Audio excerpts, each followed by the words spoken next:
ఓం చిన్మయం వ్యాపి యత్సర్వం త్రైలోక్యం సచరాచరం తత్పదం దర్శితం యేన తస్మై శ్రీ గురవే నమః. సదాశివసమారంభాం శంకరాచార్యమధ్యమాం అస్మదాచార్యపర్యంతాం వందే గురుపరంపరాం వందే గురుపరంపరాం.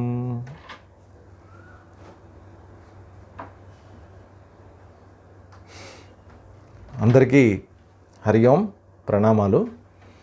ఆత్మవిద్యా విలాసం సదాశివ బ్రహ్మేంద్ర స్వామి వారిచే విరచితమైనటువంటి ఈ గ్రంథంలో నిన్న జరిగినటువంటి చర్చలో సదాశివులు చెప్పినటువంటి విషయం ఏమిటంటే, ఏకంగా ఉన్నటువంటి ఆ పరమాత్మ అనేకంగా విస్తరించటం అనేటువంటి జరిగింది. ఆ విస్తరణలో ఏం జరిగింది? ఆయన సమిష్టిలోనూ వ్యక్తమవుతున్నారు, వ్యష్టిలోనూ వ్యక్తమవుతున్నారు. సమిష్టిలో ఎలా వ్యక్తమవుతున్నారట ఆయన అంటే ఈశ్వరుడుగా ఎందుకు వ్యక్తమవుతున్నారు? మాయాయుత, మాయతో కూడుకుని ఉండటం వల్ల ఆయన ఈశ్వరుడుగా సమిష్టిలో వ్యక్తమవుతున్నారు. మరి జీవుడిలో అనేక మంది జీవుళ్ళు ఇక్కడ ఉన్నారు. ఏకహాపి, ఆయన ఒక్కడే అయినప్పటికీ కూడా శరీర భేదవశాత్, ఈ శరీరం అనేటువంటి భేదాలు ఎన్ని శరీరాలు అయితే ఉన్నాయో అన్ని శరీరాల్లో కూడా ఆయన వ్యక్తమవుతున్నారు. ఎలా వ్యక్తమవుతున్నారు? ఆయన జీవుడిగా వ్యక్తమవుతున్నారు. అవిద్యయాయుత, అవిద్యతో కూడుకుని జీవుళ్ళుగా వ్యక్తమవుతున్నారు ఆయన. కాబట్టి సమిష్టిలోనూ ఈశ్వరుడుగా, వ్యష్టిలోనూ జీవుడుగా, అక్కడ మాయతో కూడుకుని, ఇక్కడ అవిద్యతో కూడుకుని, అజ్ఞానంతో కూడుకుని ఆయన వ్యక్తమవుతున్నారు. అయితే ఆయన చైతన్య స్వరూపుడు. ఒకసారి ఈ ప్రపంచంలోకి ప్రవేశించిన తర్వాత ప్రపంచమంతా కూడా చైతన్యంగా మారాల్సిందే. ఎందుకంటే ఆయన చైతన్యం. మన శరీరంలోకి ప్రవేశించారు ఆయన. మన శరీరంలో కూడా ఉన్నటువంటిది ఆయనే. శరీర భేదవశం అన్నారు. శరీరాలు అనేకం ఉన్నప్పటికీ కూడా అన్నిట్లో ఉన్నటువంటిది చైతన్యమే. కాబట్టి ఈ చైతన్యంతో కూడుకున్నటువంటి శరీరం ఏదైతే ఉందో ఇది జడమైనప్పటికీ కూడా ఇక్కడ ఉండేటటువంటి మనకి శరీరంలో ఈ శరీరం మాంసంతో తయారైనటువంటిది, జడము, ఆ విషయం మనకి తెలుసు. ఇంద్రియాలు ఉన్నాయి, పంచ జ్ఞానేంద్రియాలు ఉన్నాయి, పంచ కర్మేంద్రియాలు ఉన్నాయి. ఇవన్నీ కూడా జడమైనటువంటివే. అయినప్పటికీ ఇవన్నీ చక్కగా కదులుతూ ఉన్నాయి, వాటి పనులు అవన్నీ చేస్తూ ఉన్నాయి. కళ్ళు చూడగలుగుతోంది, చెవులు వినగలుగుతున్నాయి, కాళ్ళు నడుస్తున్నాయి, చేతులు ఊగుతున్నాయి, పనులు చేస్తున్నాయి, అన్ని క్రియలు చేసేస్తున్నాయి అన్నీ కూడా. చైతన్యం లేకపోతే, చైతన్యం ఆ ఇంద్రియాల ద్వారా ప్రకటితం అవ్వకపోతే ఈ పనులన్నీ అవి చేయలేవు. అయితే మనకు డౌట్ వస్తుంది, ఇప్పుడు ఈ చైతన్యం అనేటువంటిది విడిపోయి ఇదిగో ఈ శరీరం ద్వారా వ్యక్తమవుతోందా అనేటువంటి సందేహం వస్తుంది. కానీ ఇక్కడ అందుకనే కుండలు అనేటువంటి ఉదాహరణ తీసుకొని వచ్చారు. ఘట ఆది, ఈ ఘటంలో ఉండేటటువంటి వియద్వత్, ఆకాశంలాగా. ఒక కుండలో ఉండేటటువంటి ఆకాశం గురించి మనం చర్చించాం. అయితే ఆ కుండని ఇక్కడి నుంచి ఇంకో చోటకి తీసుకెళ్ళామనుకోండి. అలా తీసుకెళ్ళినప్పుడు ఈ కుండతో పాటు కుండలో ఉన్నటువంటి ఆకాశం కూడా అక్కడికి వెళ్తుందా?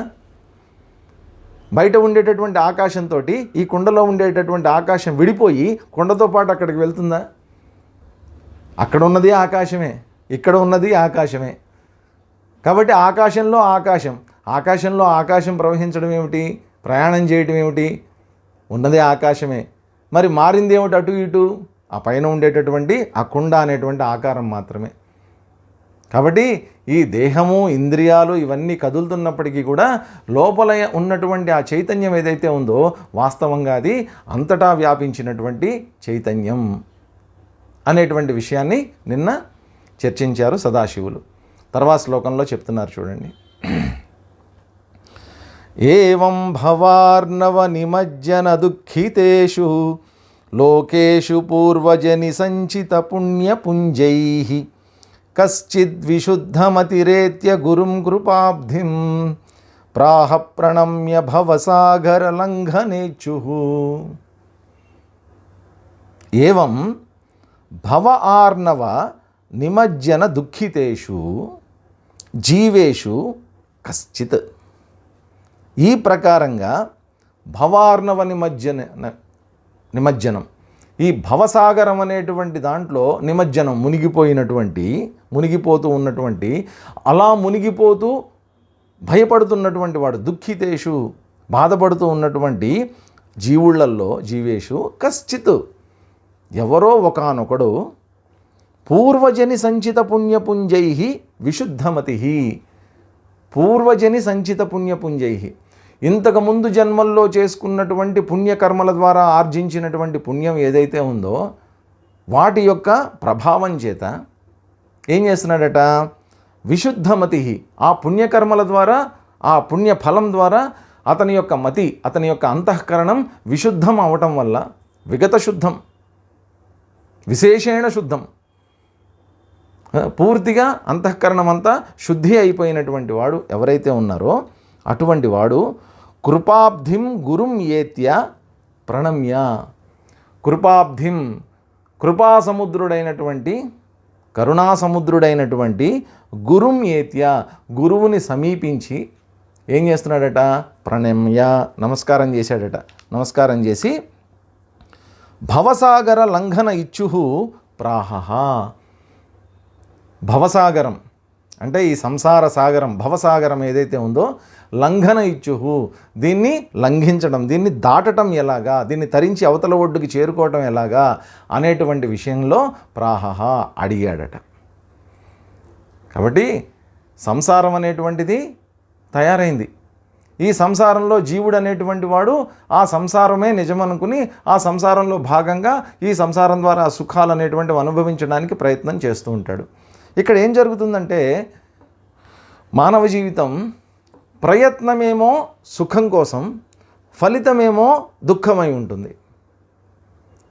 మనం చేసేటటువంటి చాలా ప్రయత్నాలు ఎలా ఉంటాయంటే, ఒకటి అనుకున్నటువంటి ఫలితం రాకపోనవచ్చు, లేదా మనం అనుకున్న దానికంటే వ్యతిరిక్తమైనటువంటి ఫలితమైనా రావచ్చు, కొన్నిసార్లు మాత్రం మనం అనుకున్నటువంటి ఫలం రానువచ్చు. చాలా కొద్ది సందర్భాల్లో మనం అనుకున్నటువంటి ఫలం మనకు వస్తుంది. వచ్చినప్పుడు ఆనందంగానే ఉంటుంది, సుఖంగానే ఉంటుంది. మనం అనుకున్న ఫలితం రాలేదనుకోండి, దుఃఖం. లేదా అనుకున్న ఫలితం కంటే వ్యతిరిక్తమైనటువంటి ఫలితం వచ్చిందనుకోండి, మరింత దుఃఖం. ఫలితం రాకపోయినా పర్వాలేదు, వ్యతిరిక్తమైనటువంటి ఫలితం, వ్యతిరేకమైనటువంటిది, ఊహించనటువంటిది, అర్థం కానటువంటి ఫలితం వచ్చిందనుకోండి, మరింత దుఃఖం. కాబట్టి ఓ సంసారం అనేటువంటి తయారైపోయింది. దీంట్లో నాకు కావలసినటువంటి విషయాలు, వ్యక్తులు, పరిస్థితులు ఇవన్నీ ముందేసుకుని ఇదంతా సంసారం అనుకుని దీని ద్వారా ఆనందం పొందుదామని ప్రయత్నం చేస్తున్నా. ఈ ప్రపంచం ఎలాగుంటుందంటేనండి, దేన్నైతే మనం ఎక్కువగా ప్రేమిస్తామో, ఏ వస్తువునైతే ఎక్కువగా ప్రేమిస్తామో, ఏ వ్యక్తినైతే మనం ఎక్కువగా ప్రేమిస్తామో, ఒకానొక స్థాయికి వచ్చేసరికి ఆ వ్యక్తినే అమితంగా ద్వేషించవలసి వస్తుంది, ఆ వస్తువునే అమితంగా ద్వేషించవలసి వస్తుంది. ఎంతో ఇష్టపడి అనేక డబ్బులు ఖర్చు పెట్టి ఒక పెద్ద టీవీ కొనుక్కున్నా, ఓ పెద్ద ప్లాస్మా టీవీనో ఏదో పెద్దదోటి కొనుక్కున్న తర్వాత ఓ 2 సంవత్సరాలు పనిచేసి పాడైపోయిన దగ్గర నుంచి దుఃఖం. అరే, ఇంతకాలం నాకు సుఖాన్ని ఇచ్చినటువంటిది ఇప్పుడు అది నాకు సుఖాన్ని ఇవ్వట్లా, దుఃఖం. మళ్ళా కొత్త టీవీ కొనాలంటే మళ్ళీ డబ్బులు ఖర్చు పెట్టాలి, మళ్ళా దుఃఖం. కాబట్టి ఈ సంసారం అనేటువంటిది సుఖంగా కనిపిస్తున్నప్పటికీ, పైకి సుఖంగా కనిపిస్తూ ఉన్నప్పటికీ కూడా ఎక్కడో ఒక చోట దీని ద్వారా మనకి దుఃఖం అనేటువంటిది వస్తూనే ఉంది. ఒక గురువుగారి దగ్గరికి ఒక శిష్యుడు వెళ్ళాడట. వెళ్ళి, స్వామి, మనిషికి దుఃఖాలు ఎలా వస్తాయి అని అడిగాడట. ఆ గురువుగారు చెప్పారట, నువ్వు చాలా చిన్నపిల్లాడివయ్యా, ఎందుకు నీకు ఇట్లాంటి ప్రశ్నలు, హాయిగా సుఖంగా బతుకుపో అన్నారట. కాదు, నాకు తెలుసుకోవాలనుంది, దుఃఖాలు ఎలా వస్తాయో తెలుసుకోవాలనుంది అని అన్నాడట. అనేసరికి ఆ గురువుగారు ఏం చేశారంటే, లోపల దాచిపెట్టిన ఒక డబ్బా తీసుకొచ్చి దాంట్లోంచి ఒక లడ్డూ తీసి అతని చేతిలో పెట్టి, ఎందుకు నీకు దుఃఖాల గురించి, చక్కగా ఇగో ఈ లడ్డూ తిని హ్యాపీగా ఉండు అన్నాడు. సరే, గురువుగారు ఇచ్చారు కదా లడ్డు అని చెప్పి చక్కగా లడ్డు ప్రసాదంలాగా తీసుకుని చక్కగా కళ్ళగద్దుకుని తిన్నాడట. తిన్న తర్వాత గురువుగారు అడిగారు, ఏమయ్యా లడ్డు బాగుందా అని అడిగారు. చాలా బాగుంది స్వామి అన్నారు. అయితే ఓ పని చేయి, ఇంకో లడ్డు తినని చెప్పి ఇంకొకటి ఇచ్చారు. ఇస్తే ఆహా రెండో లడ్డు దొరికిందని చెప్పి ఆ రెండో లడ్డు కూడా తిన్నాడు. బాగుందా అని అడిగారు. బాగుంది స్వామి. ఇంకో లడ్డు తిను అని చెప్పి మూడోది కూడా ఇచ్చారు. ఇస్తే కొంచెం డౌట్ఫుల్గా ఏమిటి నా మూడో లడ్డు కూడా ఇస్తున్నాడు అనుకుని ఆ మూడో లడ్డు కూడా తినేశాడు ఏం మాట్లాడకుండా. బాగుందా అని అడిగా. బాగుంది స్వామి అన్నాను. నాలుగో లడ్డు కూడా తీసి ఇచ్చాడు. తినమన్నాడు. తిన్నాడు శిష్యుడు. బాగుందా అని అడిగాడు. బాగుంది స్వామి అన్నాడు. ఐదో లడ్డు తీసి ఇచ్చాడు గురువుగారు. ఇచ్చిన తర్వాత అది కూడా తిన్నాడు పాపం. తిని బాగుందా అని అడిగాడు. ఇప్పటిదాకా బాగుంది అన్నవాడు కాస్త ఈసారి బాగానే ఉంది స్వామి అన్నాడు. బాగానే ఉంది కదా ఇంకోటి తిను. ఆరో లడ్డు కూడా ఇచ్చాడు. ఆరో లడ్డు ఇచ్చేసరికి చాలా కష్టంగా, తినకపోతే గురువుగారు ఏమైనా బాధపడతారేమో లేకపోతే ఏదైనా శపిస్తారేమో అనేటువంటి భయం చేత ఆరో లడ్డు కూడా అతి కష్టం మీద తినేశాడు. తిన్న తర్వాత ఏడో లడ్డు ఇచ్చారు గురువుగారు. ఇచ్చి తిను అన్నాడు. ఏడో లడ్డు ఎప్పుడైతే నోట్లో పెట్టుకున్నాడో ఇంతకు ముందు తిన్నటువంటి 6 లడ్డూలు ఒకేసారి వామిటింగ్ రూపంలో బయటకు వచ్చేసాయి. వెకటైపోయింది. ఈ ప్రపంచం కూడా అంతే. ఈ ప్రపంచంతో మనం పెట్టుకోవలసినటువంటి సంబంధం, the right relation with the world, ప్రపంచంతో మనం పెట్టుకోవలసినటువంటి సంబంధం ఏదైతే ఉందో అది మనకి ఎంత అవసరమో అంతవరకే పెట్టుకుంటే అది సక్రమ సంబంధం. మన అవసరానికి మించి మనం ఎప్పుడైతే పెట్టుకున్నామో అది అక్రమ సంబంధం. కాబట్టి ఈ ప్రపంచంతో మనం మెయింటైన్ చేసేటటువంటి రిలేషన్, మనం ఏర్పరచుకున్నటువంటి సంబంధం ఏదైతే ఉందో దాని మీద మన సుఖాలు మన దుఃఖాలు అనేటువంటివి ఆధారపడి ఉంటాయి. మానవుడికి ఈ శరీరం ఉంది కాబట్టి, మనసు ఉంది కాబట్టి, బుద్ధి ఉంది కాబట్టి, జ్ఞానం ఉంది కాబట్టి విచ్చలవిడిగా ఈ ప్రపంచంతో సంబంధం పెట్టుకుని ఒక పెద్ద సంసారాన్ని తయారు చేసుకుంటాడు. ఒకానొక స్థాయిలో ఈ సంసారమే, ఇంతకాలం సుఖాన్ని ఇచ్చినటువంటి సంసారమే దుఃఖంగా పరిణమిస్తుంది. మొదటి లడ్డు చూడండి ఆనందాన్నే ఇచ్చింది, రెండోది కూడా ఆనందాన్నే ఇచ్చింది. ఎప్పుడైతే ఏడోది అయిందో సుఖాన్నే ఇచ్చినటువంటి లడ్డు కాస్త దుఃఖాన్ని ఇవ్వడం మొదలైంది. ఈ సంసారం అంతే. సుఖాన్నే ఇచ్చేటటువంటి సంసారం దుఃఖాన్ని ఇస్తుంది. అప్పుడు ఇదొక పెద్ద సముద్రంలాగా కనిపిస్తుంది. అందుకనే ఏమన్నారు ఇక్కడ, భవార్ణవము అన్నారు. సంసారాన్ని ఒక సముద్రంతో పోల్చారు. ఇక్కడ చూడండి, ఇక్కడ వచ్చిన ఈ శిష్యుడు భవార్ణవము, ఆయన గురువుగారు కృపాబ్ది అని అన్నారు. ఆయన సముద్రమే. కానీ శిష్యుడు ఉన్నటువంటి దేంట్లో, సంసార సముద్రంలో మునిగిపోతున్నటువంటి వాడు. ఇక్కడ గురువుగారు కరుణా సముద్రుడు. ఆయన కృపాబ్ది, అబ్ది అంటే సముద్రం. కాబట్టి ఆయన సముద్రంలోనే ఉన్నాడు శిష్యుడు, ఇటు గురువుగారు సముద్రంలోనే ఉన్నారు. కాకపోతే గురువుగారు ఏమో కరుణా సముద్రంలో ఉన్నారు, ఆయనేమో సంసార సముద్రంలో శిష్యుడు మునిగిపోతూ ఉన్నాడు. ఈ విధంగా మునిగిపోతూ దీంట్లో ఏమవుతుందో అర్థం కాక భయపడుతూ ఉన్నటువంటి కశ్చిత్, ఎవరో ఒకానొకడు, అది కూడా పూర్వజన్మలో చేసుకున్నటువంటి పుణ్యపుంజై, పుణ్యకర్మల యొక్క ప్రభావం చేత, విశుద్ధమతి, అతని అంతఃకరణ శుభ్రంగా ఉండటం వల్ల, ఎప్పుడైతే సాధనకి ఎప్పుడు కూడా అండి ప్రారంభంలోనే మనం గుర్తించాల్సింది ఏంటంటే అంతఃకరణ శుద్ధి అనేటువంటిది చాలా ముఖ్యం. అంతఃకరణ శుద్ధి ఎలా ఏర్పడుతుంది అంటే, ఎప్పుడైతే మనం కర్మయోగంగా మార్చుకుని ఆచరిస్తామో, ప్రతిఫలాపేక్ష లేకుండా ఎప్పుడైతే కర్మల్ని ఆచరిస్తామో, ఫలాన్ని మనం ఎప్పుడైతే భగవంతుడికి సమర్పించి కర్మల్ని ఆచరిస్తామో, మయి సర్వాణి కర్మాణి సన్యస్యాధ్యాత్మ చేతస, ఎప్పుడైతే మనలో ఉండేటటువంటి సంస్కారాలు కర్మలు ప్రేరేపిస్తూ ఉన్నాయో ఆ కర్మలు చేసిన తర్వాత కర్మ ఫలాల్ని భగవంతుడికి ఎప్పుడైతే మనం సమర్పిస్తామో అప్పుడు మన అంతఃకరణం శుద్ధమవుతుంది. శుద్ధమవటమే కాకుండా లోపలుండే సంస్కారాలు అనేటువంటివి ఖర్చు అయిపోయి అంతఃకరణ శుద్ధి అనేటువంటిది జరుగుతుంది.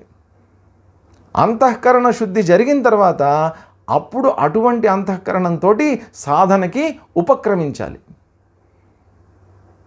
అంతఃకరణ శుద్ధి అది లక్ష్యం కాదు. అంతఃకరణ శుద్ధి అనేటువంటిది ఒక విధానం, ప్రారంభంలో ఉండవలసినటువంటి ఒక పద్ధతి. శంకరాచార్యులు వారు అందుకే చిత్తస్య శుద్ధయే కర్మ నతు వస్తూపలబ్ధయే, ఈ కర్మయోగం అనేటువంటిది ఏం చేస్తుంది, చిత్తం యొక్క శుద్ధి అనేటువంటిది చేస్తుంది, అంతఃకరణ శుద్ధి అనేటువంటిది చేస్తుంది, లోపల సంస్కారాల యొక్క క్షయం అనేటువంటిది జరుగుతుంది. ఆ తర్వాత ఏం చేయాలి?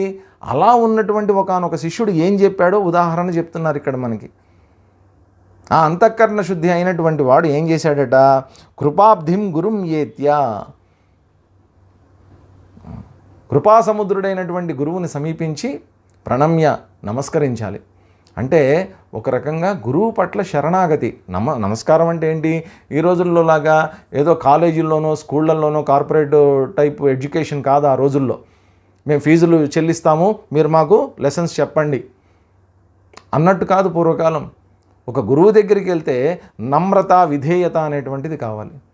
కాబట్టి ఆ నమస్కరించడంలోనే, ఆ శిష్యుడు చేసేటటువంటి నమస్కారంలోనే గురువుగారికి అర్థమైపోతుంది ఎటువంటి శిష్యుడు వచ్చాడు నా దగ్గరికి అనేటువంటిది. కాబట్టి పరిపూర్ణమైనటువంటి శరణాగత భావంతో ఎప్పుడైతే మనం గురువుగారికి నమస్కారం చేస్తామో అప్పుడు కానీ గురువు దగ్గర నుంచి సందేశం మనకి రాదు. కాబట్టి నమస్కరించి అడగటం మొదలుపెట్టాడట. మన ప్రశ్నోపనిషత్తులో అక్కడ చూస్తాం, భగవంతం పిప్పలాద మహాముని దగ్గరికి సమిత్పాణయోహో, సమిధలు పట్టుకుని 6 శిష్యులు వెళ్ళారు. సమిధలే పట్టుకుని ఎందుకు వెళ్ళారు అక్కడ అంటే వాళ్ళల్లో ఇప్పుడు ఆ విశుద్ధత్వం అనేటువంటిది తెలియజేయడానికి. ఆ ఎండిపోయినటువంటి కట్టెలు ఏవైతే ఉన్నాయో, సమిధలు ఏవైతే ఉన్నాయో అవి దేనికైనా ఉపయోగించుకోవచ్చు గురువుగారు. వాటిని కావాలంటే వంటకి వాడుకోవచ్చు, పొయ్యిలో పెట్టుకుని వంట చేసుకోవచ్చు గురువుగారు. లేదంటే యజ్ఞంలోనో, యాగంలోనో, హోమంలోనో వాటిని సమిధలుగా ఉపయోగించుకోవచ్చు. లేకపోతే వెలిగించి చలి కాచుకోవచ్చు. దేనికైనా ఉపయోగపడతాయి. దాంట్లో ఇంకా తేమ అనేటువంటిది లేదు. అదేవిధంగా ఆ శిష్యులు కూడా దేనికి సంకేతంగా దాన్ని తీసుకుని వెళ్ళారు సమిధల్ని అంటే, మా అంతఃకరణ శుద్ధమైంది, మా లోపల ఎటువంటి సంస్కారాలు లేవు, అన్ని వాసనలు క్షయమైపోయాయి, ఇప్పుడు మీరేం చెప్తే అది స్వీకరించడానికి మేము సిద్ధంగా ఉన్నాము అన్న విషయం తెలియజేయడం కోసం అని చెప్పి సమిత్పాణయోహో, సమిధలు తీసుకుని వెళ్ళారట. కాబట్టి గురువు దగ్గరికి వెళ్ళేటప్పుడు ముందస్తు ఆలోచనలు, ప్రిజుడీస్ అనేటువంటివి ఉండకూడదు. అక్కడికి వెళ్ళిన తర్వాత గురువుగారు ఏ రకమైనటువంటి సందేశాన్ని ఇస్తారో ఆ సందేశాన్ని స్వీకరించడానికి కావలసినటువంటి అంతఃకరణం లోపల ఉండాలి. ఇప్పుడు మన ఇల్లు ఉందనుకోండి, ఇంటికి ఎవరన్నా వస్తున్నారు అని మనకి ఏదన్నా ముందుగానే తెలిసిందనుకోండి, మెసేజ్ తెలిసిందనుకోండి, ఏం చేస్తాం? గబగబా ఇల్లంతా శుభ్రం చేసేస్తాం. ఎక్కడన్నా అవి ఇవి అడ్డంగా పడుంటే వాటి మీద కనిపించకుండా ఒక క్లాతో ఏదో దుప్పటినో ఏదో వేసి కప్పేస్తాం, నీట్గా చేసేస్తాం. ఇంటికి బంధువులు కానీ ఎవరన్నా ముఖ్యమైనటువంటి వ్యక్తులు వస్తున్నప్పుడు ఇల్లు గబగబా ఒకసారి క్లీన్ చేసేసి నీట్గా పెట్టేస్తాం. మరి ఒక ముఖ్యమైనటువంటి వ్యక్తి, ఒక బంధువే వస్తున్నప్పుడు మన ఇల్లుని మనం శుభ్రం చేసుకుంటున్నామే, స్వయంగా భగవంతుడి యొక్క తత్వాన్ని లోపలికి స్వీకరించడానికి నేను ప్రారంభం చేస్తున్నా. మరి అటువంటప్పుడు నా అంతఃకరణం ఎంత శుద్ధంగా ఉండాలి? మరి అంతఃకరణ ఎట్లా శుద్ధం అవుతుంది? జన్మలుగా వచ్చినటువంటి ఈ కర్మలు ఏవైతే ఉన్నాయో ఆ కర్మలు, వాటి యొక్క వాసనలన్నింటినీ కూడా కర్మయోగం ద్వారా మనం ఎప్పుడైతే ప్రయత్నపూర్వకంగా క్షయం చేసుకుంటామో అప్పుడు అంతఃకరణ శుద్ధి. అటువంటి వాళ్ళు గురువుని సమీపిస్తే కలగవలసినటువంటి లాభం అనేటువంటిది సమృద్ధిగా ఉంటుంది. కాబట్టి ఎవరో మనుష్యాణం సహస్రేషు కశ్చిద్యతతి సిద్ధయే యతతామపి సిద్ధానాం కశ్చిన్మాం వేతి తత్వతః. ఎంతోమంది ఉన్నారు ఈ ప్రపంచంలో, ఎవరో కొద్దిమంది మాత్రమే ఇది సంసార సాగరము, దీంట్లోంచి బయటపడాలి అని చెప్పి ప్రయత్నం చేసేటటువంటి వాళ్ళు. ఆ ప్రయత్నం చేయాలనుకున్నటువంటి వాడు, ఆ జ్ఞానం పొందాలి అనుకున్నటువంటి వాడు ఖచ్చితంగా గురువు దగ్గరికి వెళ్ళి శ్రవణం చేసి మననం చేసుకొని నిధిధ్యాసనం చేయాల్సిందే. కాబట్టి ఈ విషయాన్ని తెలియజేసి మరి ప్రాహ అన్నారు. ఈ సంసార లంఘనేచ్చుహు, ఈ సంసార సాగరం నుంచి నేను బయటపడాలి అనేటువంటి ఇచ్ఛ, కోరిక. కాబట్టి లోపల ఒక భయంతో కూడుకొని, ఇప్పుడు ఒక భయం అనేటువంటిది ఏర్పడింది అనుకోండి, ఒక సముద్రంలో నీళ్ళల్లో మునిగిపోతున్నటువంటి వాడు ఉన్నాడు అనుకోండి, అటువంటి వాడి దగ్గరికి వెళ్ళి, ఒరే నువ్వు మునిగిపోయినా పర్వాలేదు, నీకు ఒక 100 కోట్ల ఆస్తి ఇస్తాను అంటే పర్వాలేదండి అంటాడా? మునుగు ఏం పర్వాలేదు, నీకు ఒక 100 కోట్ల ఆస్తి ఇస్తానంటే వాడు ఒప్పుకుంటాడా? లేదా నీకు ఒక అందమైన అమ్మాయిని తీసుకొని వచ్చి పెళ్లి చేస్తాను, మునుగు పర్వాలేదు అని అన్నావు అనుకోండి, నిన్ను ఒక దేశానికి ప్రధానమంత్రిగా చేస్తాను, మునుగు పర్వాలేదు అని అన్నావు అనుకోండి, వాడు ఒప్పుకుంటాడా? వాడికి ఆ సమయంలో అందమైన అమ్మాయి అక్కర్లేదు, ప్రధానమంత్రి పదవి అక్కర్లేదు, 100 కోట్ల ఆస్తి అక్కర్లేదు. వాడికి ఆ సమయంలో వాడికి కావాల్సినటువంటిది ఏమిటి? నేను బయటపడాలి, నేను మునిగిపోకూడదు, నాకు ఊపిరి అందాలి, నేను జీవించి ఉండాలి అనేటువంటి తీవ్రమైనటువంటి కోరిక ఏదైతే ఉందో, నేను బయటపడాలి, దాన్నే ముముక్షుత్వము అని అన్నాం మనం, మోక్షేచ్ఛ. కాబట్టి ఆ మోక్షేచ్ఛ అంత తీవ్రంగా ఉన్నటువంటి వాడు. అందుకనే భవసాగరంతో పోల్చారు, నిమజ్జనం. ఈ భవసాగరంలో మునిగిపోతున్నటువంటి వాడు బయటపడాలి అనేటువంటి వాడికి, ఆ బయటపడాలి అనేటువంటి ఎంత తీవ్రమైనటువంటి కోరిక ఉంటుంది వాడికి, అది ముముక్షుత్వం. కాబట్టి ఆ మోక్షేచ్ఛ ఉన్నటువంటి వాడు ఎవరైతే ఉన్నారో ఆయన గురువు దగ్గరికి వెళ్ళి కృపాబ్ధిం, కృపాసముద్రుడైనటువంటి గురువుకి ప్రణమ్య, నమస్కరించి ప్రాహ ఈ విధంగా చెప్పాడట. ఏం చెప్తున్నాడు? సంసార ఘోర జలధౌ భగవన్న పారే తాపత్రయోగదహనే సహజారి నక్రే మోహాంభసి ప్రచలదుద్భవ మృత్యుభంగే దీక్ష్యాంతరస్మి పతితం జగదద్య భీతః. భగవన్, గురువుని ఏమని సంబోధిస్తున్నాడు? భగవన్, ఓ భగవంతుడా, ఓ భగవాన్. ఎందుకని అంటే గురువుగారు భగవత్తత్వంలో రమిస్తూ ఉన్నటువంటి ఆయన గురువుగారు ఎవరో కాదండి, భగవత్తత్వంలో ఆయన రమిస్తున్నాడు కాబట్టి స్వయంగా భగవత్ స్వరూపమే ఆయన, ఆత్మస్వరూపమే ఆయన. కాబట్టి భగవంతుడు వేరు, గురువు వేరు కాదు. అందుకని గురువుని ఇక్కడ భగవన్, ఓ భగవాన్. అపారే సంసార ఘోర జలధౌ తాపత్రయ దేహ దహనే సహజారినక్రే. ఇదంతా వర్ణన, అద్భుతమైనటువంటి వర్ణన, ఈ సంసారం యొక్క వర్ణన ఇదంతా కూడా. అపారే, దాటడానికి వీలు లేనటువంటిది, అవతల ఒడ్డెక్కడో తెలియనటువంటిది, ఎటు చూసినా అనంతమైనటువంటి జలరాశి కనిపిస్తోంది నాకు. ఇటువంటి సంసార ఘోర జలధౌ, ఈ ఘోరమైనటువంటి సంసార సముద్రం ఏదైతే ఉందో దాంట్లో తాపత్రయ దేహదహనే, తాపత్రయాలనేటువంటివి నన్ను దహించేస్తూ ఉంటే, దాంతోపాటు ఏమున్నాయట? సహజారి నక్రే, సహజారి, సహజమైనటువంటి శత్రువులు ఉన్నాయి లోపల.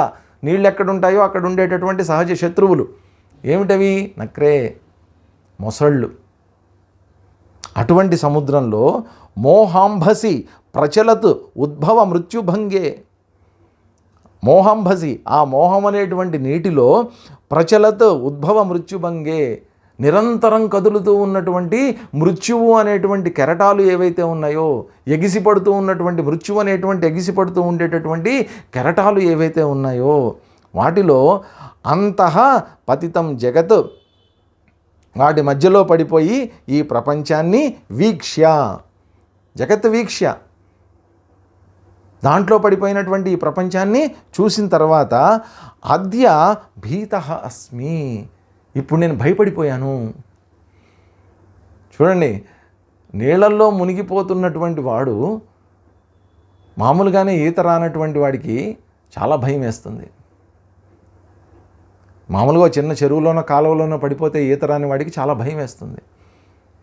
ఈత వచ్చినటువంటి వాడికి కూడా సముద్రంలో పడిపోతే ఇంకా భయం వేస్తుంది. ఎందుకంటే సముద్రం లోతు ఎంత ఉంటుందో తెలీదు, ఆ అంతం ఎక్కడుంటుందో తెలీదు. సముద్రం మధ్యలో ఉన్నటువంటి వాడికి తీరం ఎక్కడుందో అర్థం కాదు, ఏ వైపు వెళ్ళాలో తెలియదు, దిక్కులు ఏమిటో కూడా అర్థం కాదు. అక్కడ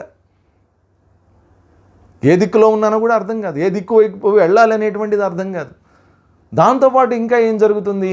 అది ఘోరమైనటువంటి ఒక సముద్రం అనుకోండి, విపరీతమైనటువంటి గాలులు వీస్తూ ఉండటం వల్ల ఉవ్వెత్తున లేచి కెరటాలు ఎగిసి పడుతూ ఉంటాయి. ఆ కెరటాలు ఎంత శక్తివంతంగా ఉంటాయంటే వాటితో పాటు మనం కూడా పైకి కిందకి పైకి కిందకి ఊగాల్సి వస్తుంది. ఎప్పుడన్నా మనం టీవీల్లో అక్కడ చూస్తూ ఉంటాం, ఏదో తుఫాన్లు కానీ సైక్లోన్లు కానీ అటువంటి వచ్చినప్పుడు, టోర్నడోస్ వచ్చినప్పుడు ఆ సముద్రంలో ఉండేటటువంటి నీరు ఏ రకంగా ఎగిసి పడుతూ ఉంటుందో, అలా ఎగిసి పడుతూ ఉంటే దాంట్లో ఒక పడవ వెళ్తూ ఉంటుంది, ఒక షిప్ వెళ్తూ ఉంటుంది. అది లేచి పడటం, ఇట్లా ఇట్లా లేచి పడటం చూస్తూ ఉంటే మనకి గుండె గుబేలంటుంది.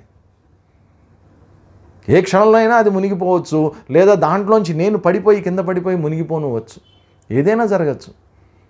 మృత్యుభంగే, మృత్యువుతో సమానమైనటువంటి కెరటాలు అవి నన్ను పైకి కిందకి వేసేస్తూ ఉంటే, ఇంక దాంతోపాటు ఏమన్నారు? తాపత్రయ దేహదహనే. కాబట్టి తాపత్రయాలు అనేటువంటి బడబాగ్ని దహించేస్తుంటే, సముద్రంలో ఉండేటటువంటి ఒకానొక అగ్నిని బడబాగ్ని అంటారు. కాబట్టి సముద్రంలో అగ్ని పుడుతుందట, ఆ అగ్ని బడబాగ్ని. సముద్రంలో నీరు చల్లగానే ఉంటుంది, కానీ ఆ బడబాగ్ని తగిలిందనుకోండి కాలి మాడి మసి అయిపోతారనమాట. అటువంటి బడబాగ్ని ఒక పక్కన తగులుతుంటే ఏమిటది? ఇది తాపత్రయం. కాబట్టి తాపత్రయాలు అనేటువంటివి మానవుణ్ణి పట్టి పీడిస్తూ ఉంటాయి ఈ జీవుణ్ణి. మామూలుగా ఈ తాపత్రయము అనేటువంటి పదం యొక్క అర్థం తీసుకుంటే మనం తెలుగులో చాలా ఈజీగా ఉపయోగించేసేటటువంటి పదం. మనం ఎవరైనప్పుడు ఎందుకంత తాపత్రయపడతా ఉంటాం. అది ఎందుకు వచ్చిందో ఆ పదం నాకైతే ఇప్పటికీ అర్థం కాదు. నీకు ఎందుకంత తాపత్రయం అంటారు. ఏదైనా ఒక విషయం గురించి తదేకంగా ఆలోచిస్తున్నప్పుడు, దాన్ని తెలుసుకోవాలి అని చెప్పి ప్రయత్నం చేస్తున్నప్పుడు, లేదా ఒక పని అవసరం లేకపోయినా ఆ పనిని పదే పదే చేస్తూ ఉన్నప్పుడు మామూలుగా అంటూ ఉంటాం మనం, నీకు ఎందుకంత తాపత్రయం అని. కానీ వేదాంతంలోనే తాపత్రయం యొక్క అసలైనటువంటి అర్థం మనకి తెలుస్తుంది. 3 రకాలైనటువంటి తాపాలు, 3 రకాలైనటువంటి తాపము అంటే ఏంటంటే దుఃఖం, ఒక కష్టం, దుఃఖం. కాబట్టి 3 రకాలైనటువంటి తాపాలు మానవుణ్ణి వేధిస్తూ ఉంటాయి. మొట్టమొదటిది అధిదైవికం. అధిదైవికము అంటే ఏంటి? దైవం చేతిలో ఉన్నటువంటివి, దాంట్లో మన ప్రమేయం ఏమీ లేదు. రోడ్డు మీద నడుచుకుంటూ వెళ్తూ ఉంటాం, వెళ్తూ ఉంటే వెనక నుంచి లారీ వచ్చి గుద్దేసింది. నా తప్పేమీ లేదు అందుట్లో, నేను చక్కగా రోడ్డుకి ఓ పక్కగానే వెళ్తున్నాను. కానీ వెనక నుంచి నా ప్రారంధం అది, దాంట్లో భగవదేచ్ఛ. అది ఎందుకు అలా జరిగింది అంటే అది భగవదేచ్ఛ అంతే. భగవంతుడు ఆ విధంగా జరిపించాలని అనుకున్నాడు. ఓ తుఫాన్ వస్తుంది, భగవదేచ్ఛ. ఒక భూకంపం వస్తుంది, భగవదేచ్ఛ. కాబట్టి భగవంతుడి ఇచ్చ ప్రకారం భగవంతుడు కలిగించేటటువంటి ఆటంకాలు, భగవంతుడి యొక్క నిర్ణయాల వల్ల కలిగేటటువంటి ఆటంకాలు, కష్టాలు ఏవైతే ఉన్నాయో అది దైవికం. ఇక రెండవది అది భౌతికం. నా చుట్టూ ఉండేటటువంటి భూతాల వల్ల నాకు కలిగేటటువంటి కష్టాలు. నా చుట్టూ అనేక ప్రాణులు ఉన్నాయి. ఓ దేవాలయానికి వెళ్ళాను, ప్రశాంతంగా ధ్యానం చేసుకుందామని కూర్చుందామని అనుకున్నా. నేను అక్కడికి వెళ్ళి కూర్చున్నాను, ధ్యానం చేసుకుంటున్నాను. వెంటనే ఆ పక్కన ఎక్కడో ఆ గుడి బయట ఓ 2 కుక్కలు ఏవో పోట్లాడుకోవడం, గయ్యి గయ్యి అని అరుస్తున్నాయి. అవి ఇప్పుడు నా ధ్యానం సాగుతుందా? లేకపోతే గుళ్ళోకి ఒక కుటుంబం అంతా వచ్చింది, ఓ 2 చిన్న పిల్లలు ఉన్నారు, వాళ్ళు అటు ఇటు పరిగెడుతున్నారు, ఇష్టం వచ్చినట్టు పరిగెడుతున్నారు, అరుస్తున్నారు. ఇప్పుడు నా ధ్యానం సాగుతుందా? దీంట్లో భగవంతుడి యొక్క ఇచ్చేమీ కాదు. అది మన చుట్టూ ఉండేటటువంటి ప్రాణుల వల్ల, మన చుట్టూ ఉండేటటువంటి భూతాల వల్ల మనకి కలిగేటటువంటి ఆపదలు, కష్టాలు ఇవి కూడా సంభవిస్తూ ఉంటాయి. అది భౌతికం. మూడవది ఆధ్యాత్మికం. దీంట్లో భగవంతుడు లేడు, చుట్టూ ఉండేటటువంటి భూతాలు లేవు. ఆధ్యాత్మం. నా వల్ల నాకే కష్టాలు. ఎక్కడో ఒక స్వామీజీ గారి ప్రవచనం అంటే విందామని బయలుదేరుతూ ఉంటే నడుచుకుంటూ రోడ్డు మీద వెళ్తూ ఉంటే అక్కడ ఒక యాక్సిడెంట్ జరిగింది. ఆ యాక్సిడెంట్లో ఒక కుర్రవాడు ఘోరంగా అతని కాలు విరిగిపోయి ఆ రక్తం అంతా రోడ్డు మీద కారుతూ ఉంది. అందరూ అతని చుట్టూ చేరారు. అతను అయ్యో అమ్మ అబ్బా అని అరుస్తున్నాడు. ఆ దృశ్యాన్ని నేను చూశా. తర్వాత అతన్ని తీసుకెళ్ళిన తర్వాత నేను వెళ్ళి ఆ ప్రవచనంలో కూర్చున్నా. ఆ మహాత్ములు స్టేజ్ మీద చక్కగా అద్భుతమైనటువంటి ప్రవచనం చెప్తూ ఉన్నారు. చెప్తూ ఉన్నప్పటికీ కూడా ఎదురుగుండా మాటలు వస్తూనే ఉన్నాయి, ఆయన చెప్తూనే ఉన్నారు. కానీ మాటికి నా మనసు ఎక్కడికి వెళ్ళిపోతూ ఉంటుంది? ఆ దెబ్బ తగిలినటువంటి వ్యక్తి, ఆ రోడ్డు మీద కారుతున్నటువంటి రక్తం అక్కడికి వెళ్ళిపోతూ ఉంటుంది. ఇప్పుడు ఆ వ్యక్తి లేడు, ఆ రక్తము లేదు. కానీ ఆ వ్యక్తి, రక్తము ఇద్దరు కలిసి నా లోపలికి ప్రవేశించారు. ఆ రెండు ఏం చేస్తుంటాయి? నన్ను బాధిస్తూ ఉంటాయి. మాటికి జ్ఞాపకం వచ్చినప్పుడల్లా అయ్యో ఆ అబ్బాయికి ఏమైపోయిందో, అయ్యో పాపం కాలు విరిగిపోయింది, అయ్యో ఆ భయంకరమైనటువంటి కొంచెం భయం కూడా కలుగుతుంది. కాబట్టి దీంట్లో భూతాలు లేవు, లేకపోతే భగవంతుడు కాదు. నా వల్ల నాకే ఇబ్బంది. నా మనసులో వచ్చేటటువంటి ఆలోచనల ద్వారా నా వల్ల నాకే కలుగుతున్నటువంటి ఇబ్బందులు ఇవన్నీ. కాబట్టి అది దైవికం, అది భౌతికం, ఆధ్యాత్మికం. ఈ 3 రకాలైనటువంటి కష్టాలు ఏవైతే ఉన్నాయో త్రయం, ఈ 3 కూడా తాపత్రయము అని అన్నారు. అందుకనే మనం శాంతి మంత్రం చెప్పిన తర్వాత చివరిలో సహనావతు సహనో భునక్తు లేకపోతే సర్వే భవంతు సుఖినః ఇవన్నీ చెప్పిన తర్వాత చివరిలో 3 సార్లు శాంతి శాంతి శాంతి. ఎందుకయ్యా 3 సార్లు శాంతి శాంతి శాంతి అని అంటాం? ఎందుకంటే తాపత్రయాలన్నీ కూడా శాంతించాలి, శమించాలి. శాంతి అధిదైవికం శాంతించాలి, శాంతి అధిభౌతికం శాంతించాలి, శాంతి అధ్యాత్మం శాంతించాలి. అందుకని 3 సార్లు శాంతి శాంతి శాంతి అని చెప్తాం మనం.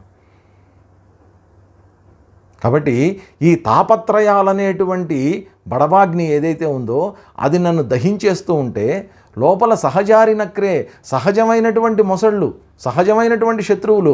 ఒక మొసలికి దొరికామనుకోండి ఎట్లా ఉంటుందో తెలుసా? అదేదో ట్విస్ట్ అంటారు, దాన్ని క్రొకడైల్ ట్విస్ట్ అంటారు.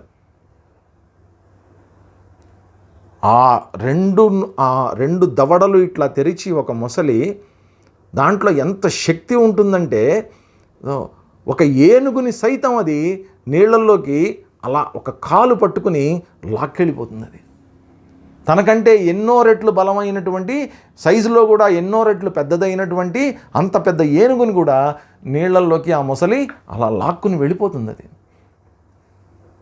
గజేంద్ర మోక్షంలో చూసాం మనం. ఎంత ఘోరంగా ఆ గజేంద్రుణ్ణి ఆ గ్రాహం వెళ్ళి పట్టుకుంది. ఆ పట్టుకున్నటువంటి మొసలి దాంతో యుద్ధం చేయడం మొదలుపెట్టాడు. దాంతో యుద్ధం చేస్తూ ఉంటే ఏమవుతుంది? ఈ గజేంద్రుడి శక్తి అంతా కూడా ఆ గ్రాహం హరించేస్తుంది. ఒక స్థాయికి వెళ్ళిన తర్వాత టావులు దప్పెను, లావొక్కిందయ్యలేవు, లావొక్కిందయ్యలేదు. ఇంకా నా బలం అనేటువంటి ఇంకా అంతా కూడా నా బలం అంతా పోయింది, నా శరీరం అనేటువంటిది కృషించిపోతుంది. ఇంకా అటువంటి సమయంలో ఎవరు గుర్తొస్తారు? రావే కావవే నీవే తప్ప ఇతఃపరం బెరుగన్. అప్పుడు భగవంతుడు గుర్తొస్తాడు. కాబట్టి ఈ సంసారంలో మనం వద్దనుకున్నా కానీ ఈ సంసారం యొక్క లక్షణం ఏమిటంటే దుఃఖాలయం అశాశ్వతం. భగవద్గీతలో చెప్పారు. ఈ ప్రపంచానికి భగవంతుడు ఒక అద్భుతమైనటువంటి పేరు పెట్టాడు. ఎక్కడైతే గ్రంథాలు ఉంటాయో దాన్ని గ్రంథాలయము అంటాం. ఎక్కడైతే దేవుడు ఉంటాడో దాన్ని దేవాలయము అంటాం. ఎక్కడైతే కష్టాలు ఉంటాయో దాన్ని దుఃఖాలయము అంటాం. కాబట్టి ఈ ప్రపంచం ఇదొక పెద్ద దుఃఖాలయం. ఎటువైపు నుంచి ఏ వైపు నుంచి వస్తాయో తెలియదు కష్టాలు అనేటువంటివి. మన చుట్టూ ఉండేటటువంటి వ్యక్తులే, మనం ఎంతో ప్రేమించేటటువంటి వ్యక్తులే ఏదో ఒక రకంగా మనని మోసం చేయటమో, ఏదో ఒక సూటిపోటి మాటలు అంటమో ఇవన్నీ జరిగిపోతూ ఉంటాయి. ఇటువంటి దాంట్లో ఇంకా ఘోరం ఏమిటట? మృత్యుభంగే. కాబట్టి ఎగిసి పడుతూ ఉన్నటువంటి అలలు లాంటివి మృత్యువు. మామూలుగా మృత్యువు అంటే మనకు తెలిసినటువంటి మృత్యువు ఏమిటి? ఈ శరీరం ఒక 80 ఏళ్ళో 90 ఏళ్ళలో బతికిన తర్వాత సహజంగానే దీనికి మరణం అనేటువంటిది వస్తుంది. కాబట్టి లేదా రోగాలు పాలైనప్పుడు మరణం అనేటువంటిది వస్తుంది, యాక్సిడెంట్ల వల్ల మరణం అనేటువంటిది వస్తుంది. అంటే ఈ శరీరం ఒకానొక రోజున దీంట్లోంచి జీవుడు బయటికి వెళ్ళిపోతాడు. ఆ బయటికి వెళ్ళిపోవడాన్ని మనం మామూలుగా మృత్యువు అని అంటున్నాం. వాస్తవంగా మృత్యువు అంటే అర్థం ఏమిటి? మార్పుని మృత్యువు అంటారు, మార్పు. కాబట్టి ఇప్పుడు ఒక బాల్యావస్థలో ఉండేటటువంటి పిల్లవాడు ఉంటాడు, అతని యుక్త వయస్కుడిగా మారుతూ ఉంటాడు. అంటే బాల్యంలో ఉండేటటువంటి ఆ బాలుడు చనిపోతున్నాడు, యుక్త వయస్కుడు పుడుతున్నాడు, అతనే వృద్ధుడిగా మారుతున్నాడు. ఆ యుక్త వయస్కుడు చనిపోతున్నాడు, వృద్ధుడు పుడుతున్నాడు. ఈ వృద్ధుడు కొన్నాళ్ళకి చనిపోతాడు, మళ్ళీ ఇంకో శరీరంలో పుడుతూ ఉంటాడు. కాబట్టి మృత్యు. ఇంకోటి ఏమిటి? ఈ మృత్యు అనేటువంటిది ఏ క్షణంలో మానవుణ్ణి ఎలా కబళిస్తుందో చెప్పలేం. ఇప్పుడు మనం చూస్తున్నాం పరిస్థితి. ప్రపంచవ్యాప్తంగా కరోనా మహమ్మారి, పాండమిక్ ఏదో చైనాలో ఎక్కడో మొదలైంది అన్నారు.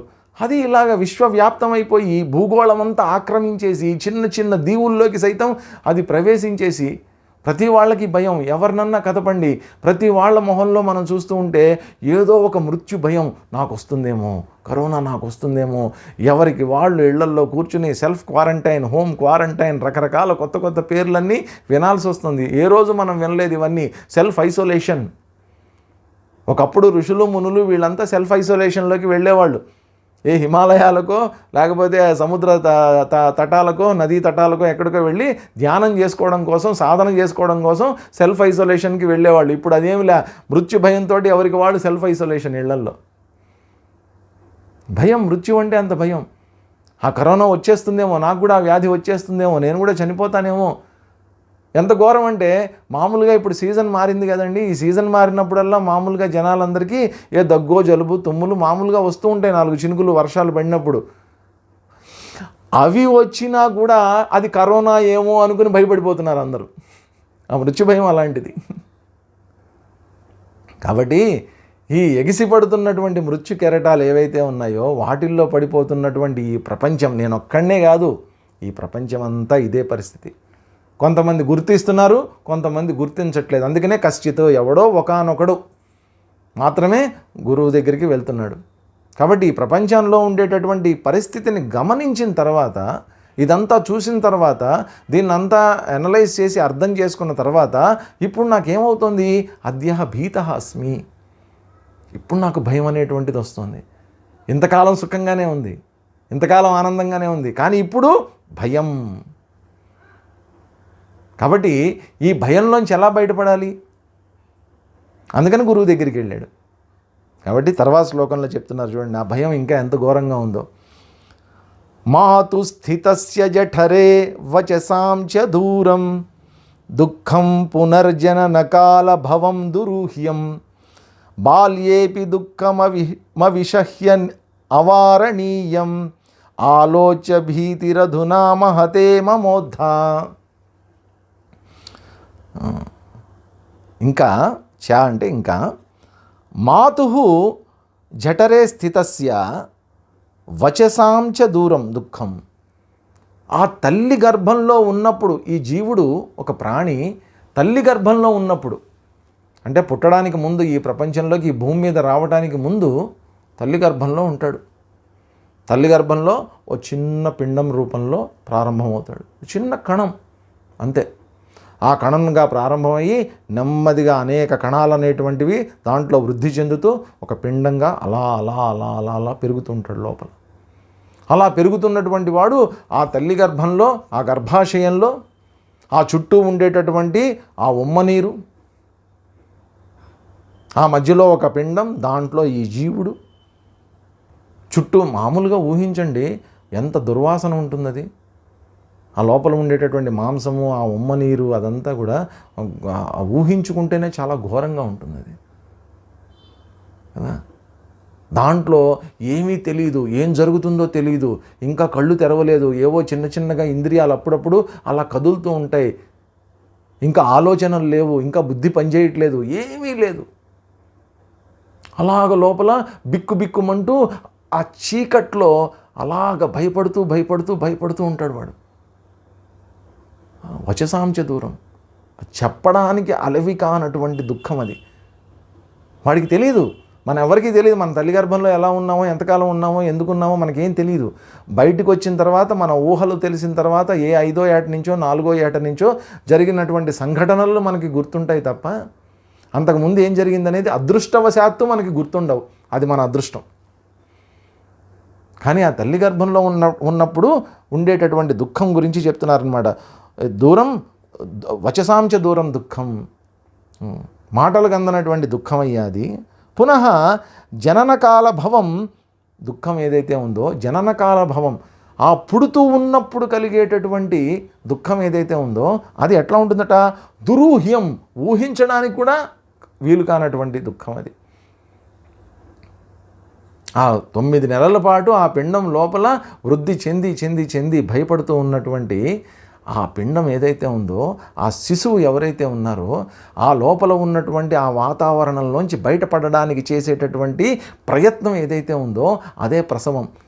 భగవంతుడి ఇచ్చినటువంటి వరప్రదంగా మనకి చక్కగా దానికి ఒక సిస్టమ్, దానికి ఒక 9 నెలలు, దాని తర్వాత బయటికి రావటం, దానికి ఒక దారి. ఆ తల్లి గర్భంలోంచి బయటికి వచ్చేటటువంటితో సన్నగా ఇంత ఉంటుంది, లోపల ఆ పిండం ఇంత బాగా తయారై ఉంటుంది.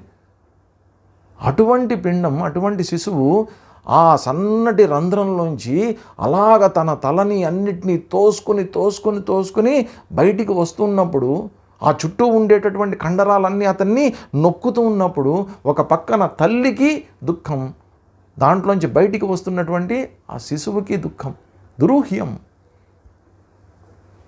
చెప్పడానికి వీల్లేనటువంటిది, ఊహించడానికి కూడా మన ఊహలకి సైతం అందనటువంటి దుఃఖం అది.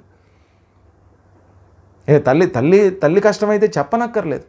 ఆ నొప్పులు వస్తున్నప్పుడు, ఆ తల్లి ఆ గర్భంలోంచి బయటికి వస్తున్నప్పుడు అరుపులు కేకలు పెడుతూ ఉంటారు తల్లులు. ఎంత కష్టం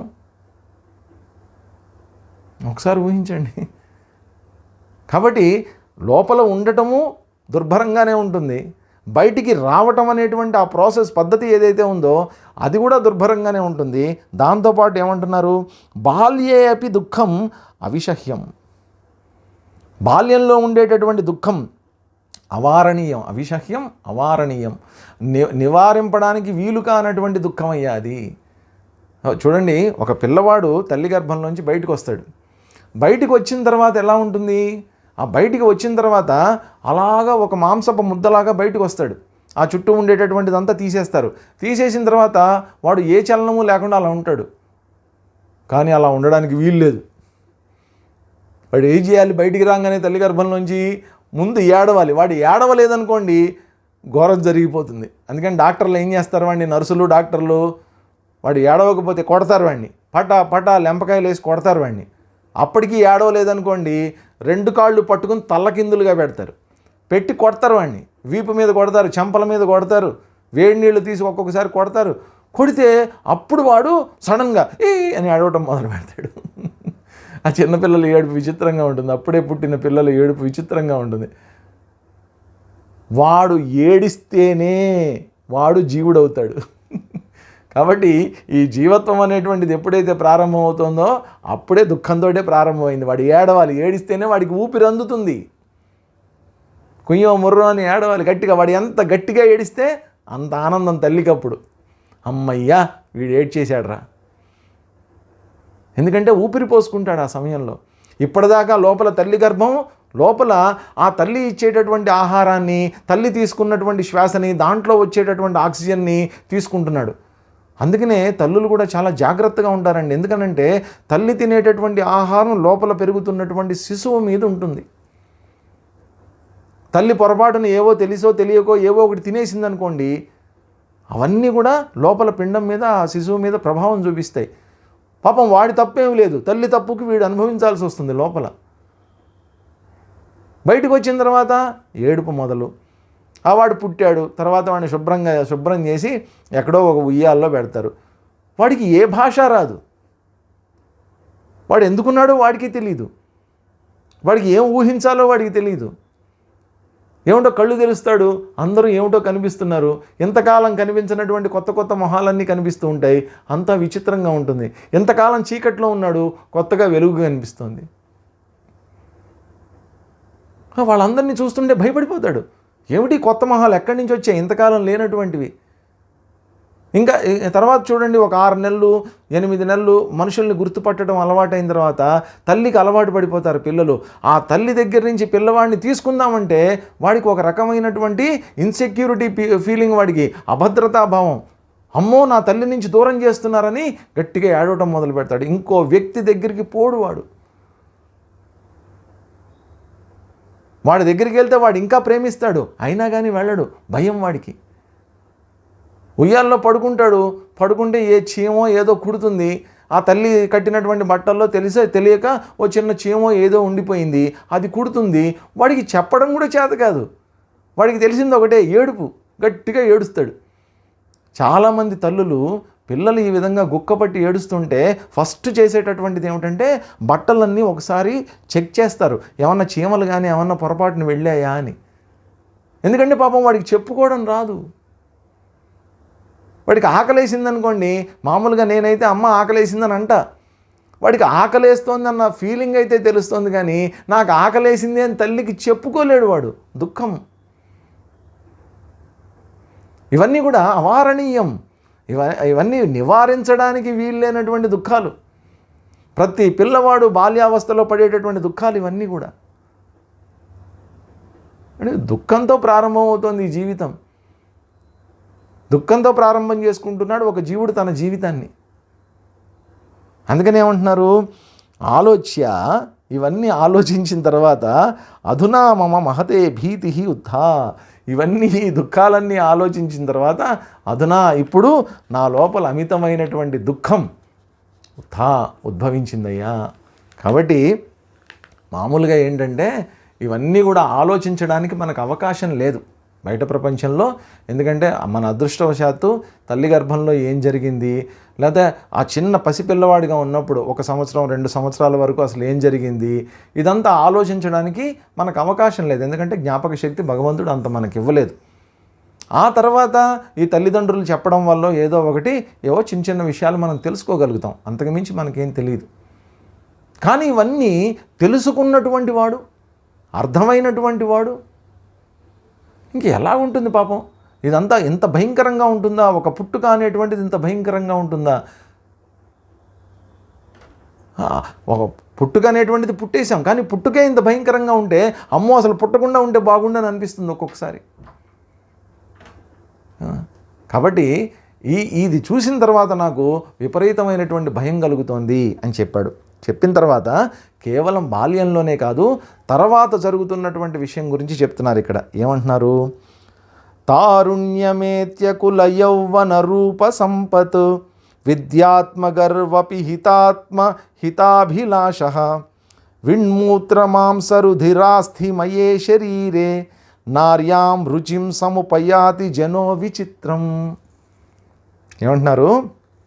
తారుణ్యమేత్య, బాల్యావస్థ నుంచి తారుణ్యం తరుణావస్థలోకి వచ్చిన తర్వాత ఏత్య తరుణావస్థను పొంది కుల యవ్వన రూప సంపత్ విద్య ఆత్మగర్వం. ఎన్ని రకాల గర్వాలు ఉంటాయో చూడండి. యుక్త వయసులో ఉండేటటువంటి వాడికి ఇంతకు ముందు ఉన్నటువంటిదంతా దుఃఖం, బాల్యావస్థలో ఉన్నటువంటిదంతా కూడా అభద్రతాభావం వల్ల కలిగేటటువంటి దుఃఖం. ఒక చిన్నపిల్లవాడు ఎక్కడో వాడి స్నేహితుడి దగ్గర చిన్న కారు బొమ్మను చూస్తాడు. ఇంటికి వచ్చి తండ్రిని, నాన్న నాకు అలాంటి కారు కొని అంటాడు. కానీ ఆ కారు కొనివ్వడానికి తండ్రి ఒప్పుకోడు. వీడికి దుఃఖం. ఇటువంటి దుఃఖాలు యుక్త వయసులోకి వచ్చిన తర్వాత ఉండవు. యుక్త వయసులో ఉండేటటువంటిది ఏమిటి? అక్కడ దుఃఖం కాదు, గర్వం. ఏమిటా గర్వం అట? కుల యవ్వన రూప సంపత్ విద్య. కులం, నేను గొప్ప కులంలో పుట్టాను, మా నాన్న ఆ కులం, మాది ఈ వంశం అని ఒక గర్వం. దాంతోపాటు యవ్వనం, ఆ యవ్వనంగా ఉన్నప్పుడు శరీరం దారుఢ్యంగా 18 ఏళ్ళు, టీనేజర్స్ అంటాం మనం. 18 ఏళ్ళు దాటిన తర్వాత దృఢమైనటువంటి శరీరంతో, ఒక అద్భుతమైనటువంటి కాయంతో మంచి బలంగా దృఢంగా ఉంటాడు. ఫిట్నెస్, మంచి ఫిట్నెస్తో ఉంటాడు. కాబట్టి దాన్ని చూసుకుని గర్వం. రూపం, అందమైనటువంటి రూపం. ఈ రూపాన్ని పోషించుకోవడం కోసం దానికి సబ్బులేసి రుద్ది, దానికి లిప్స్టిక్లు పూసి, మేకప్లు చేసి, తలకి నూనెలు రాసి, ఎన్ని రకాల కష్టాలు ఇవన్నీ. వాటిని అన్నిటినీ మెయింటైన్ చేయటం ఎందుకని? ఇవన్నీ నాకు ఉన్నాయి అని చెప్పుకోవడం కోసం. అందమైనటువంటి శరీరం, అందమైనటువంటి కళ్ళు, అందమైనటువంటి జుట్టు, రూపం, దాన్ని ఉన్నటువంటి వాడు అది చూసుకుని గర్వం. దాంతోపాటు సంపద, సంపాదించినటువంటిదంతా, లేదా మా నాన్నలు మా తాతలు సంపాదించిందంతా, వాళ్ళు నాకు ఇచ్చిందంతా, వాళ్ళు నాకు ఇచ్చినటువంటి ఆస్తిపాస్తులు, నేను సంపాదించుకున్నటువంటి ఆస్తిపాస్తులు. దీంతోపాటు విద్య, అతను చదువుతున్నటువంటి చదువు పట్ల. ఎందుకంటే యుక్త వయసుకు వచ్చేసరికి 22, 23, ఈ రోజుల్లో అయితే 26 ఏళ్ళు వచ్చేసరికి ఒక ఉన్నతమైనటువంటి విద్యావంతుడై ఉంటాడు, సంపాదనాపరుడై ఉంటాడు. ఇవన్నీ జరిగిపోతూ ఉంటాయి, కాలక్రమంలో ఇవన్నీ జరిగిపోతూ ఉంటాయి. అయితే ఏమిటి?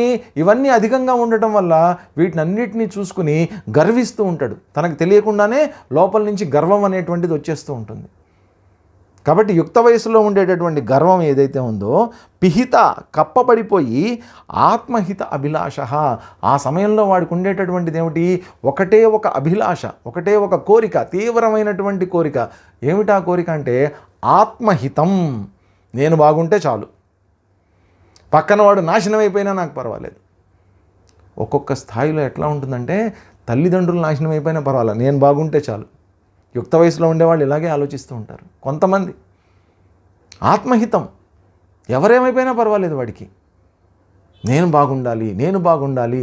ఇక్కడ ఆ నేను అనేటువంటిది తీవ్రంగా ఆ రక్తంలో ప్రవహిస్తూ ఉంటుంది. ఏమిటో అది విచిత్రం. నా రూపం, నా విద్య, నేను, నా గర్వం, నా అన్నీ నేను నాది. ఎందువల్ల ఈ గర్వాలన్నిటితోటి కూడా కప్పబడిపోయాను నేను. అందుకని ఆత్మహిత అభిలాషుణ్ణి అయిపోయి ఇంకా ఏమిటట, ఇంకో ఘోరం చెప్తున్నారు. నార్య,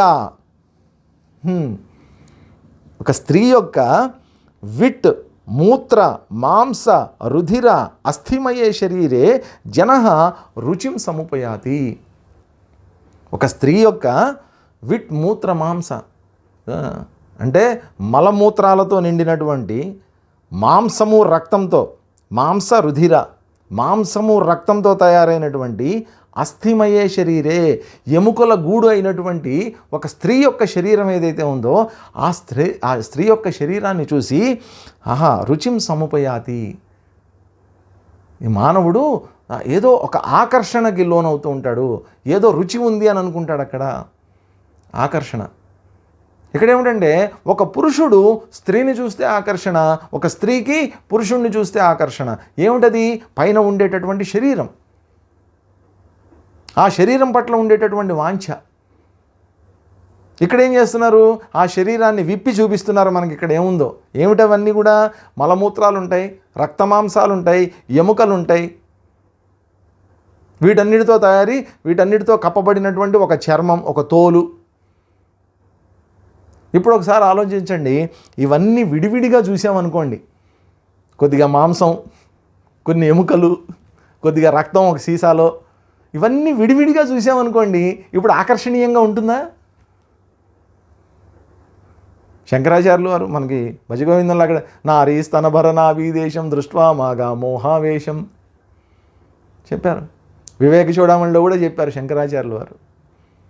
ఇక్కడ ఇంకా కొన్ని 5 చెప్పారు, అక్కడైతే దాదాపు 9వ 10వ చెప్పారు శంకరాచార్యులు వారు. వీటన్నిటితో కూడినటువంటి ఈ మాంసమయమైనటువంటి శరీరం ఏదైతే ఉందో ఇదంతా కూడా ఒక చెత్త కుప్ప అని చెప్పారు ఆయన. దీన్ని చూసి, ఈ చెత్త కుప్పను చూసి రుచిం సముపయాతి, దాంట్లో ఎందుకునో ఆకర్షణ అనేటువంటిది పొందుతూ ఉంటాడు మానవుడు అని. విచిత్రం, ఎంత విచిత్రం అయ్యా ఇది. ఆ పైన ఉండేటటువంటి తోలు ఆకారాన్ని చూసి ఆకర్షణకు లోనైపోతున్నాడు. ఒకసారి నేను చిన్మయారణ్యం ఆశ్రమంలో ఉన్నప్పుడు అక్కడ కమిటీ మెంబర్ గారు సుబ్బారెడ్డి గారు అని ఒక ఆయన ఉండేవారు. వారు తిరుపతిలో ఈ స్విమ్స్ హాస్పిటల్ ఏదైతే ఉందో దాంట్లో ఫోరెన్సిక్ ప్రొఫెసర్ ఆయన. ఒకసారి నేను ఏదో తిరుపతి పని మీద వెళ్ళాను, ఆయన కలుద్దామని వెళితే ఆయన ఆ రోజున అక్కడే, ఆయన డిపార్ట్మెంట్ హెడ్, ఆయన అక్కడే ఉన్నారు. ఆయన కలవడానికి వెళ్తే ఆయన ఆఫీస్లో కలిసిన తర్వాత ఆయన సరదాగా నాకు చిన్న ఆఫర్ ఇచ్చారనమాట. ఏమిటంటే, స్వామీజీ మీరు ఎప్పుడన్నా చూసారా డెడ్ బాడీని అన్నారు. డెడ్ బాడీస్ని చాలా చూశానండి అన్న. అంటే పైన కాదండి, లోపల ఎప్పుడన్నా చూసారా అని అడిగారు. లేదండి, ఎప్పుడు చూడలేదు అన్న. రండి చూపిస్తా అన్నాడు. లోపలికి తీసుకెళ్ళి అక్కడ అప్పుడే ఏదో మర్డరో ఏదో కేసు కాబట్టి ఆ ఫారెన్సిక్ ప్రొఫెసర్ ఏం చేశారంటే చక్కగా ఆ బాడీని అడ్డంగా ఒక చాకు తీసుకొని ఇలా ఏదో మనం ఒక బస్తాని కోస్తామే అలా ఒక కత్తి తీసుకొని బస్తా కోసినట్టు ఆ శరీరాన్ని ట్రుర్రని ఇక్కడి నుంచి ఇక్కడికి కోసేసాడు. కోసిన తర్వాత వాళ్ళు అవన్నీ ఏవో టెస్టులు చేయాలి కదా, ఎంతసేపు చనిపోవడానికి ఎంతసేపు ముందు ఆయన మీద ప్రయోగం జరిగింది, ఎన్ని కత్తి ఘాట్లు పడ్డాయి, కత్తిపోట్లు ఎన్ని పడ్డాయి, ఇవంతా వాళ్ళు చెక్ చేయాలి కదా. దాంట్లో భాగంగా గుండె ఎప్పుడు ఆగిపోయింది ఇవన్నీ చెక్ చేస్తారు. ఆయన ఓపెన్ చేసి గుండె బయటికి తీసి, స్వామీజీ ఇదే గుండె అని చెప్పి నాకు చూపించి లోపల పెట్టేశాడు. ఆయన ఓ కిడ్నీ బయటికి తీసి, స్వామీజీ ఇదిగో ఇదే కిడ్నీ అని చెప్పి తీసి చూపించి లోపల పడేశాడు. ఇట్లా ఏవో 4-5 తీసి లోపల నాకు చూపించి లోపల పడేస్తున్నాడు. అన్నీ ఏవో నోట్ చేసుకుంటున్నాడు. ఏవో కొన్ని తీసి శాంపిల్స్ అసిస్టెంట్కి ఇస్తున్నాడు. అదంతా చూసేసరికి నా కడుపులో తిప్పడం మొదలైంది. నిజంగానే ఆ పక్కకి వెళ్ళి సింక్లో వామిటింగ్ చేసేసుకున్నాను నేను, ఒక్కొక్కటి తీసి చూపిస్తుంటే. ఇంకా ఆ తర్వాత ఇంక నన్ను అసిస్టెంట్ని పిలిచి స్వామిని బయటికి తీసుకెళ్ళిపో అన్నాడు ఆయన. ఇవన్నీ ఒక శరీరంలో ఉన్నప్పుడు పైకి కనిపించవు, అందంగానే కనిపిస్తుంది. ఏ శరీరం చూసినా అబ్బాయి ఎంత పొడుగున్నాడు, ఎంతలా ఉన్న ఒడ్డు పొడుగున్నాడు అని అనుకుంటాం. కానీ ఒక్కొక్కటి విడిగా చూసినప్పుడు దాని మీద అసహ్యం కలుగుతుంది. అదే విచిత్రం. రుచిం సముపయాతి. సో సో మానవుడు లోపల ఉన్నటువంటి వాటిని చూడకుండా బయట ఉన్నటువంటి నామరూపాలని, ఆకారాలని, ఉపాధుల్ని చూసి ఇదంతా నిజము అని అనుకుని దాని పట్ల అంత ఎందుకు ఆకర్షణ? ఇది విచిత్రంగానే ఉంటుంది కదా.